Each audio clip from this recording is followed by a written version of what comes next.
Hillary took almost all negative ads. The problem was, when people went to vote, they didn't know what she stood for other than she was saying bad things about me. So from the time I announced, I've been hit. Then from the time I got in, I said, oh, this is going to be great. Finally, we're going to all come together. They hit me harder. They've now learned, I think, that that doesn't work. 5-0. It doesn't work. That's President Trump last night in Iowa saying Republicans are 5-0 in special elections. The truth is they're 4-0, but it still doesn't bode well for Democrats. Joining us now from Capitol Hill, Democratic Congressman Tim Ryan of Ohio. You'll remember he mounted an unsuccessful challenge last year to Nancy Pelosi's leadership in the House. Congressman, good to see you.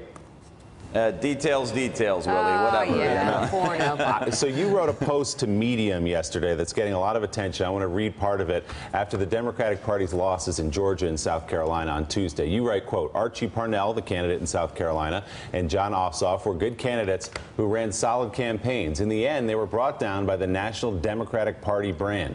I'm tired of the excuses. I'm tired of being told that we exceeded expectations.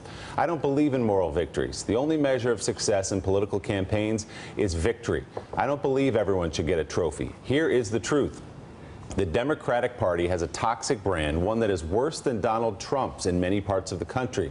It makes me sick to my stomach that my party, that historically has done so much good, is seen as disconnected and out of touch with working class families. We are heading into July, and I can't believe I'm saying this, but our party does not have a clear economic message. Are you kidding me? So, Congressman, that's what you posted last night.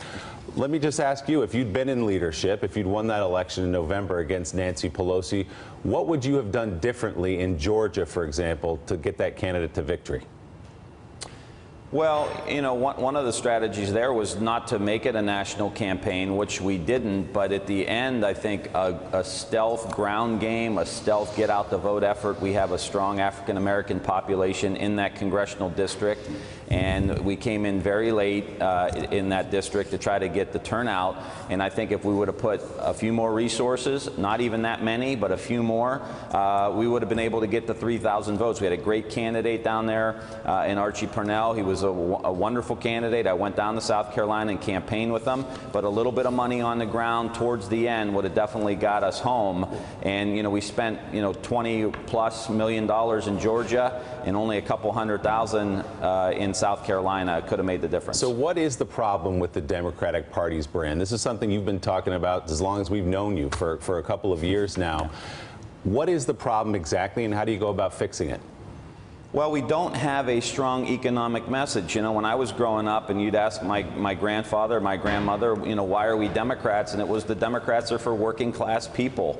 And we've lost that message. We are for so many people, and we are for so many very, very important issues, Willie, that I'm for.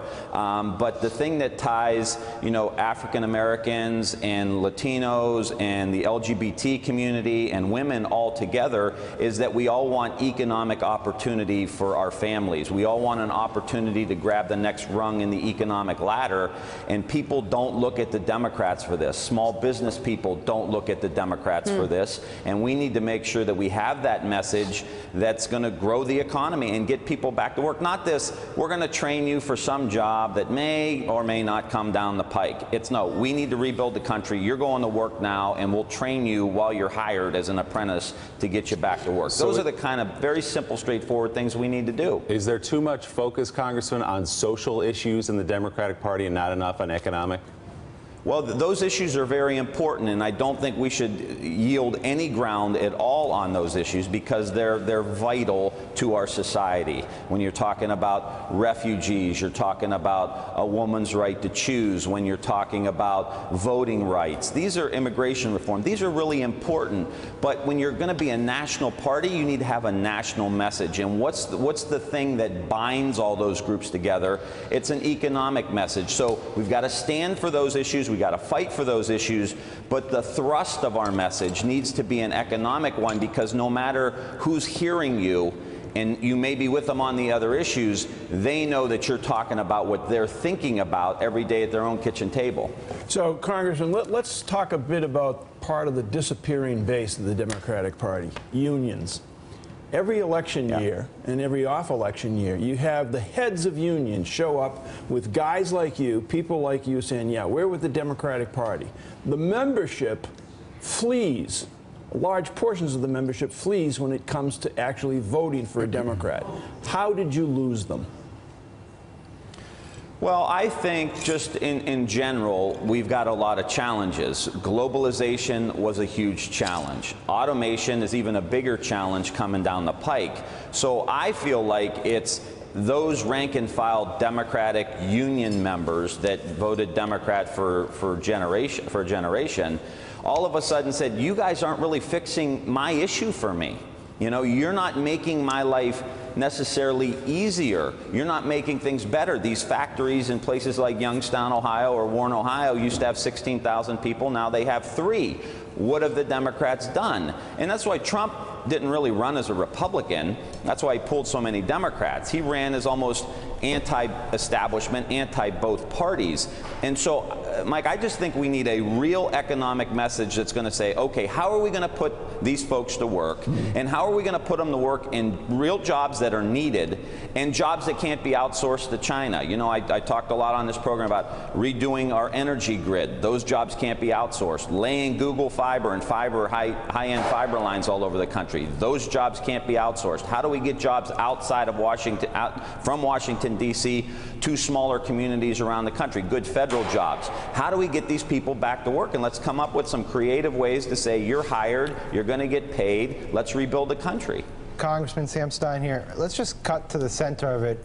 Republicans are crowing a bit after the Georgia election that Nancy Pelosi is a burden on House Democrats. You see it with the campaign committees, you see it with Kellyanne Conway, talking about their glee with her being the minority leader of your party. You've been a critic of Pelosi. I mean, you're a fan, but you've criticized her as the top at being at the top of the ticket. Can the Democrats win back the House with Nancy Pelosi scheduled to be Speaker? Yes or no? I think it'll be very hard, Sam. I just, you know, we can do it because it's Donald Trump. But I mean, you think, what if it was John Kasich? What if it was Marco Rubio? I mean, we would be in real trouble right now as a party, and we can't forget that fact. But I think it's going to be more challenging, certainly. You see these commercials that tie these candidates to Leader Pelosi week in and week out in the last several months. That still moves the needle, you know, and so we're asking candidates in these deep red districts to battle the Republican Party. We've got a lot of energy in our base, which is very exciting for a lot of us to see that on the ground. But you got to beat the Republican, and you got to carry this very toxic Democratic brand on your back too. That's a tough thing to ask a candidate running for Congress, and so we've got to figure that out. Casey Hunt? Congressman, the conventional wisdom here, if Democrats were going to take back the House, has been essentially run to the center. I mean, that's what Jon Ossoff did in Georgia. He tried to be kind of inoffensive to potential Republican crossover voters. But your excitement, as you just pointed out, it's on the left, and people who are starting to say, I mean, people I'm even surprised by saying, look, we should be running on, say, Medicare for all to energize those people. What is the answer if you guys want to take back the House next election cycle?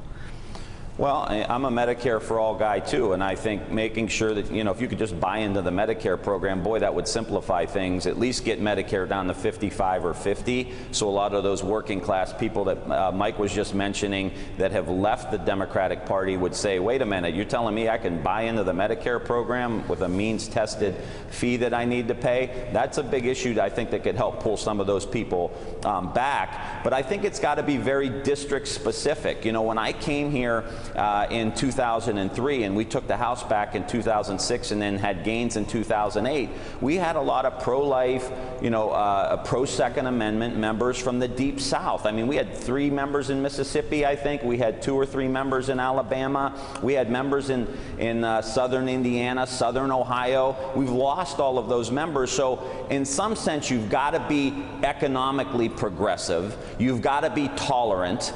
But then, you know, you may disagree with the National Democratic Party on a few issues, and we can't just, you know, say to them, you're not welcome in the party. So it's got to be very district specific on some issues, but I think on the economic issues, on being economically progressive and being tolerant and inclusive, those are the 2 key pillars for me. Congressman Tim Ryan, always good to have you on the show. Thank you very much for being here. Thanks for checking out MSNBC on YouTube, and make sure you subscribe to stay up to date on the day's biggest stories. And you can click on any of the videos around us to watch more from Morning Joe and MSNBC. Thanks so much for watching.